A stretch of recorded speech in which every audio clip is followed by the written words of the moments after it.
అందరికీ నమస్తే. నేను మీ జర్నలిస్ట్ కళ్యాణ్. అయితే మన ఎంతో ప్రేమతోటి ఏరి కోరి తెచ్చుకున్న మన రేవంత్ అన్న సర్కార్ వల్ల అయితే ఎవరు ముందుండి మనకు అప్పుడు తెలంగాణ తీసుకొచ్చారో, ఎవరు ముందుండి ఈ కేసీఆర్ని గద్దెదించారో అదే నిరుద్యోగులు, అదే యువకులు ఈరోజు రోడ్డున పడ్డారు. అయితే విషయం ఏంటంటే ప్రధానంగా ఈరోజు టీజీపీఎస్సీని ముట్టడించడం జరిగింది. ఎందుకు? డిఎస్సిని పోస్ట్ పోన్ చేయాలి వాళ్ళ డిమాండ్. అదేవిధంగా మెగా డిఎస్సి నిర్వహించాలి. అదే మాదిరి గ్రూప్ 2, గ్రూప్ 3 పోస్టుల సంఖ్య పెంచాలి.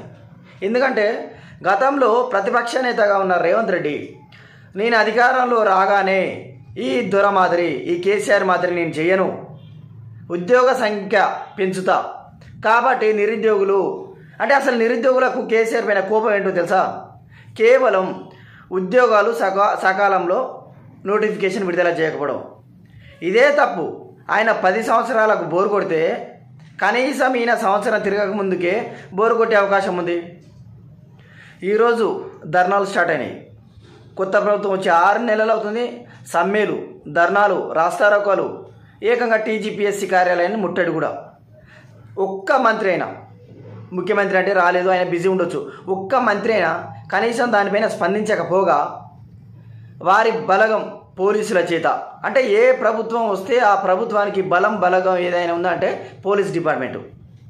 ఆ పోలీస్ డిపార్ట్మెంట్ చేత ఒక సంతలో పశువుల మాదిరి ఈరోజు ఎవరైతే అభ్యర్థులు ఉన్నారో, నిరుద్యోగులు ఉన్నారో వాళ్ళని ఘోరంగా వారిని పోలీసు బండ్లో ఎక్కించి వాళ్ళని అరెస్టు చేయడం జరిగింది.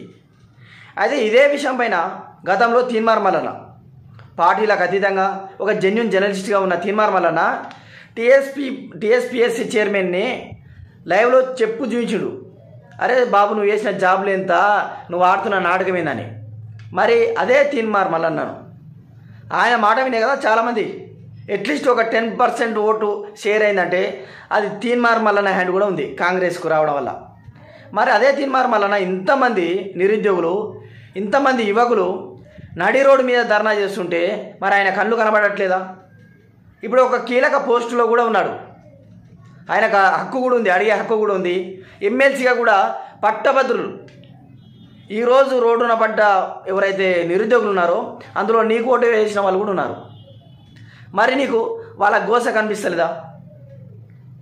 ఇంకా జర్నలిస్టులు చాలామంది కాంగ్రెస్కు మద్దతు పలుకుంటా గతంలో అనుకున్నాం ప్రతిపక్షంలో ఉన్నారు కాబట్టి ప్రజల తరఫున ప్రశ్నిస్తున్నారు, అందుకే కేసీఆర్ని, బీఆర్ఎస్ ప్రభుత్వాన్ని ప్రశ్నిస్తున్నారేమో. అంటే వీళ్ళు ఎవరు అధికారంలో ఉన్నా కూడా ప్రజల పక్షాన ఉంటారు, పోరాడతారు అనుకుంటే, అంటే ఒక ప్రశ్నించే గొంతుకు అవుతారేమో అనుకుంటే కాంగ్రెస్ ప్రభుత్వం వచ్చింది, గుప్చప్ అయిపోయారు, చాలా కామ్గా, చాలా డీసెంట్గా అయిపోయారు. సంబంధం లేని అంశాలను వాళ్ళ ఏదైతే డిజిటల్ ప్లాట్ఫామ్ యూట్యూబ్ ఛానల్లో మాట్లాడుతున్నారు. అసలు మెయిన్ సబ్జెక్టే ఈడ నిరుద్యోగులు. వాళ్ళ ఆవేదన, వాళ్ళ గోడు, వాళ్ళ గోస మీకు కనబడట్లేదా? సింపుల్, డిఎస్సిని పోస్ట్ పోన్ చేయండి, మెగా డిఎస్సి వేయండి. ఇంతమంది చదువుకుంటే నువ్వు గిన్ని జాబులు వేస్తే ఏమవుతుందా రేవంత్ రెడ్డి? నిజం చెప్తున్నా కదా, కేసీఆర్ను ఎందుకు ఓడించామో కనీసం ఆ డిపార్ట్మెంట్ జాబ్లు అనేది ఇస్తుండే. ఆయన వేసిన నోటిఫికేషన్కు ఈయన అపాయింట్మెంట్ లెటర్ ఇచ్చి 20,000 జాబులు అయిపోయినాయని ప్రకటించుకుంటున్నాడు, ప్రగల్భాలు పలుకుతున్నాడు. ఈయనెక్కడి సీఎం, ఇదెక్కడి ప్రభుత్వం అని చాలామంది నిరుద్యోగ యువత బాధపడుతున్నారు.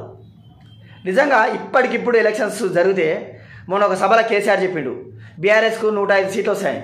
సరే 105 వస్తాయో రావు, కానీ కాంగ్రెస్ మాత్రం కనుమరుగు కావడం పక్కా.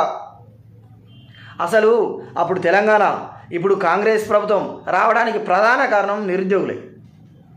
వాళ్ళను దృష్టిలో పెట్టుకొని మీరు ఏమైనా చేయాలి. ఒక యువత తలుచుకుంటే, ఎస్పెషల్లీ ఓయూ ఇలాంటి నిరుద్యోగ జేఏసీలతోటి పెట్టుకుంటే ఏ ప్రభుత్వం అయినా కూలిపోయింది. అంటే మీ ప్రభుత్వాన్ని సుస్థిరం చేసుకోవడానికి కాకుండా ఒక్కసారి వాళ్ళ గోస వినండి. ఒక్కొక్కరు 30 ఏళ్ళు దాటి పుస్తకాల పురుగుల్లాగా, అంటే ప్రైవేట్ జాబ్ చేయలేక గవర్నమెంట్ జాబ్ కొట్టాలి, నేను ఊరికి వెళ్ళాలి అని పండుగలు, పబ్బాలు, వారు పెళ్ళిళ్ళు కూడా చేసుకోకుండా వాళ్ళకన్నా చిన్న పూర్వల పెళ్ళిళ్ళు అవుతుంటే, వాళ్ళంతా కష్టపడుతుంటే నువ్వు పోస్టులు పెంచకుండా, అసలు కనబడకుండా 3 రోజులకు ఒకసారి ఢిల్లీ పోతున్నావు. అది తీన్మార్ మల్లన్న అసలు పట్టభద్రులు కూడా ఈయనకు ఎందుకు కొట్టేశారు? ఈరోజు ఆయన ఆఫీస్కి వెళ్ళి ఎందుకు నిలదీస్తలేరు? మీరు టీజీపీఎస్సీ కాదు ముట్టడించడం, Teenmar Mallanna Q News office ముట్టడించి మీరు ధ్వంసం చేయాల్సిన సమయం ఆసన్నమైంది. నిరుద్యోగులారా, బరాబర్ ఈ ఉద్యమాన్ని ఉధృతం చేయండి. మీ వెనుక చిన్న చితక ప్రతి జర్నలిస్ట్ ఉంటాడు. తీన్మార్ మల్లన్న మాదిరి పెద్ద పెద్ద వ్యక్తులు ఉండకపోవచ్చు, కానీ మాలాంటి వందల కొద్ది జర్నలిస్టులు మీ వెనుక ఉంటారు. కాబట్టి మీ పోరాటం ఆపొద్దు, మీరు కొట్లాడండి. మిమ్మల్ని తెర మీద చూపించే బాధ్యత మా జర్నలిస్టులది. కాబట్టి ఇప్పటికైనా రేవంత్ రెడ్డి మేల్కోండి. మీరు ఈ మాదిరి పాలన చేస్తే 2034 వరకు ఉంటా అంటున్నారు, కానీ ఈ 5 సంవత్సరాలు కూడా మీరు కొనసాగేది కష్టమే. కాబట్టి దయచేసి కళ్ళు తెరిచి ఈ నిరుద్యోగుల కోసం వినాలని రిక్వెస్ట్ చేస్తున్నాం.